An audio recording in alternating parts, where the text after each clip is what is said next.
طعم الدنيا اتغير، فرحة قلبي بتكبر وبطلتك بتغير. Assalamualaikum warahmatullahi wabarakatuh.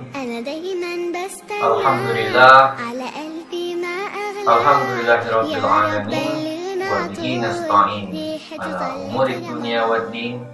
Allahumma sholli ala sayyidina wa maulana Muhammadin wa ala alihi wa sahbihi wa sallim. Ikhwan dan akhwat sekalian, alhamdulillah kita dapat berjumpa kembali dalam kajian sebelum berbuka, yang mana kita membahas tentang hikmah puasa. Pada pertemuan-pertemuan sebelumnya kita sudah membahas tentang bagaimana puasa dapat berpengaruh pada 3 dimensi ajaran Islam, yaitu dimensi akidah, fikih, dan dimensi akhlak. Pada pertemuan-pertemuan selanjutnya, mulai dari hari ini sampai beberapa hari selanjutnya, kita akan membahas bagaimana puasa dalam dimensi atau dalam kajian spiritual, dalam kajian sosial, dalam kajian ekonomi, dan dalam kajian politik. Yang mana kajian-kajian tersebut memiliki dasar atau memiliki hubungan yang sangat erat dengan 3 dimensi ajaran Islam yang kita bahas sebelumnya. Pembahasan hari ini adalah tentang puasa dalam kajian spiritual. Kajian spiritual sendiri adalah kajian yang dibahas oleh berbagai agama di dunia. Bukan saja oleh agama, bahkan juga dalam kajian ilmu psikologi. Kurang lebih 20 tahun yang lalu, Danah Zohar dan Ian Marshall menulis sebuah buku berjudul ESKI atau kecerdasan spiritual, yang mana secara ringkas dapat kita katakan bahwa isi buku ini adalah mempelajari tentang manusia yang memiliki kecerdasan spiritual adalah manusia yang mampu menemukan makna dalam hidupnya. Akan tetapi kalau kita perhatikan bahwa kajian ESKI tidak mampu memberikan kajian spiritual yang komprehensif atau lengkap. Kenapa? Karena tanpa memahami tujuan keberadaan manusia di muka bumi, tanpa memahami tentang tujuan hidup manusia, maka kita tidak akan menemukan makna yang sesungguhnya dari hidup kita. Dan ini tidak ada dalam kajian kecerdasan spiritual. Ini menunjukkan bahwa ajaran Islam adalah ajaran yang sempurna karena kita memiliki kajian spiritual yang sempurna. Seperti pernah kita bahas sebelumnya bahwa dalam ayat Al-Quran dikatakan Inna akramakum indallahi atqakum.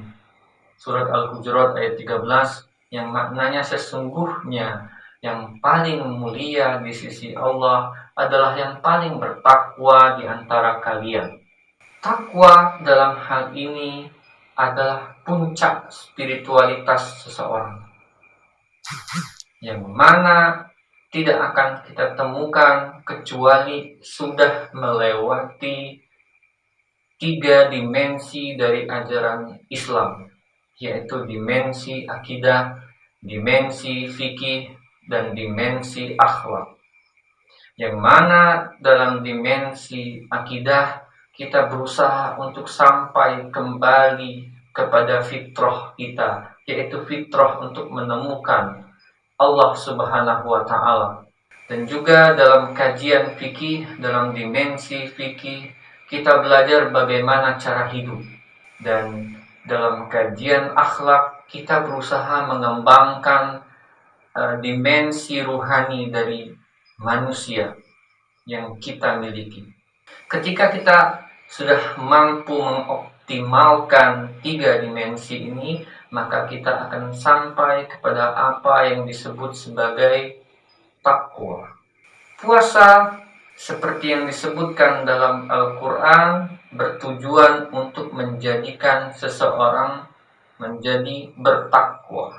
Dan ini mengandung implikasi bahwa manusia akan mencapai level spiritualitas yang tinggi ketika dia berpuasa. Apa makna takwa? Takwa secara bahasa berasal dari kata waqaya yang maknanya adalah menjaga. Adapun secara istilah, takwa memiliki beberapa makna. Yang pertama misalnya takut kepada Allah, dalam artian takut dengan keinginan untuk mendekat. Berbeda dengan takut kepada makhluk Allah, misalnya takut kepada harimau. Takut dengan harimau dalam makna takut dengan keinginan untuk menjauh. Makna kedua yang bisa kita dapatkan dari istilah takwa adalah melaksanakan perintah dan menjauhi larangan Allah. Pada makna ini, kita berusaha untuk selalu melaksanakan perintah Allah dan berusaha untuk senantiasa menjauhi larangan Allah. Pada makna ketiga yang bisa kita pahami dari istilah takwa, dan ini adalah makna yang paling tinggi, takwa bermakna kondisi hati dan jiwa, yang mana orang yang memiliki takwa cenderung untuk selalu taat kepada Allah Subhanahu wa Ta'ala. Ada beberapa cara untuk sampai pada level takwa ini.